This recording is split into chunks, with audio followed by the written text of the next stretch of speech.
I want to ask you this question.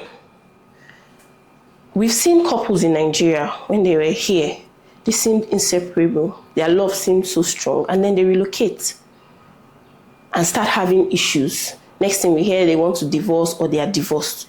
What do you think the problem is? Is it the relocation that caused problems or what? I want to hear what you have to say. Okay, so basically, relocation is not a bad thing, and relocation will never cause any problem for anyone. So, but the issue here is, I think relocation, or I would say JAPA, is a stress test. So, what JAPA does to you as a couple, it has a way of magnifying, the strengths and weaknesses of any couple, things that were already in the marriage. So, I think that's one basic thing JAPA does.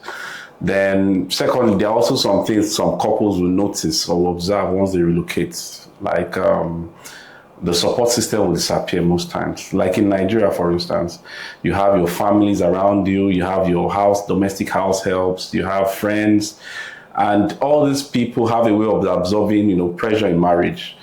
So when you go abroad, these things are usually not there. You're usually forced to rely on yourself or each other. So you can see most times a situation whereby the husband wants to do something or they want to both go out.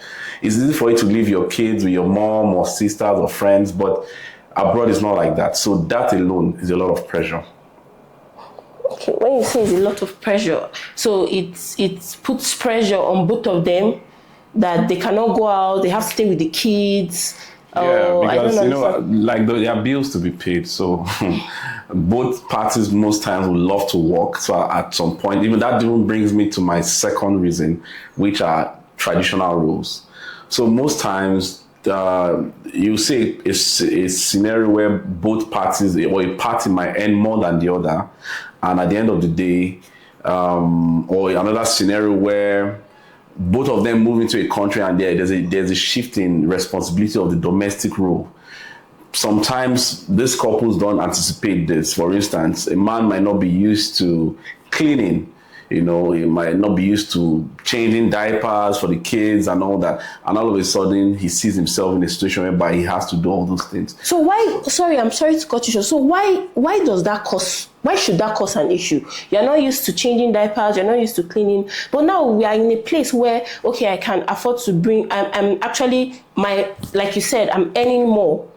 So what is it? So that means it's the man's ego that actually causes the problem in the marriages, because that means you cannot bring yourself to come and start cleaning. You don't want to clean, you don't want to do that. So the woman ends up working and then you expect her to come back and clean. So that means from what you're saying now, it's the men that are the problem. Like I said, old bones, it's very difficult to change an old bone.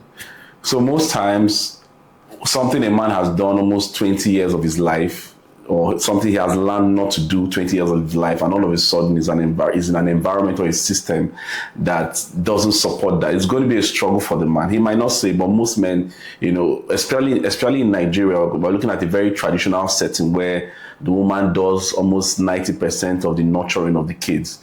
Then all of a sudden, the man is in a system where he's faced with these things. It could be challenging for him. So it's not natural for some men, in those areas, but it happens.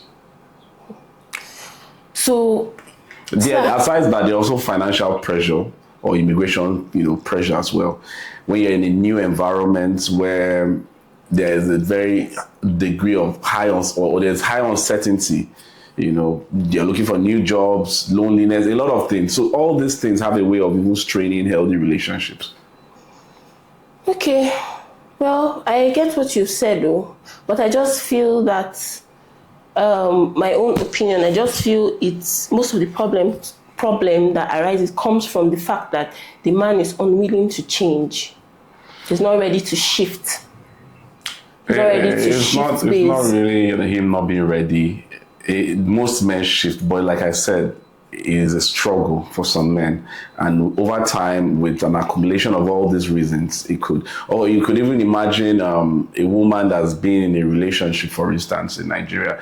Maybe she has been unhappy all this while, but she has been there based on maybe financial dependence or social expectations.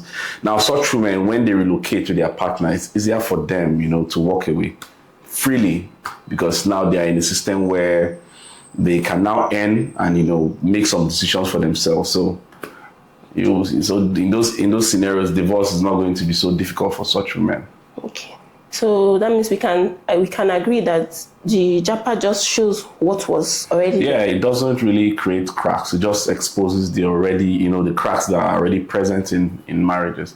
At the same time, it has its own way of introducing new pressure, that comes with the system. Okay. Although there are also couples that thrive, which I will still attribute those successes to those that communicate very well, better communication, those are flexible. And that flexibility you just mentioned has to do with the man willing to change. Yes. So those are very flexible, and those that have realistic expectation as well. Some people, once they plan to relocate, they just have some unrealistic expectation. Going there, it just hits them. So I just feel JAPA doesn't really. It's not the problem here. It's not the problem. It's just the things that are already existing in that marriage. It has a way of magnifying it. If it's good, if it's bad, it exposes everything. All right. Thank you very much. All right. Thank you.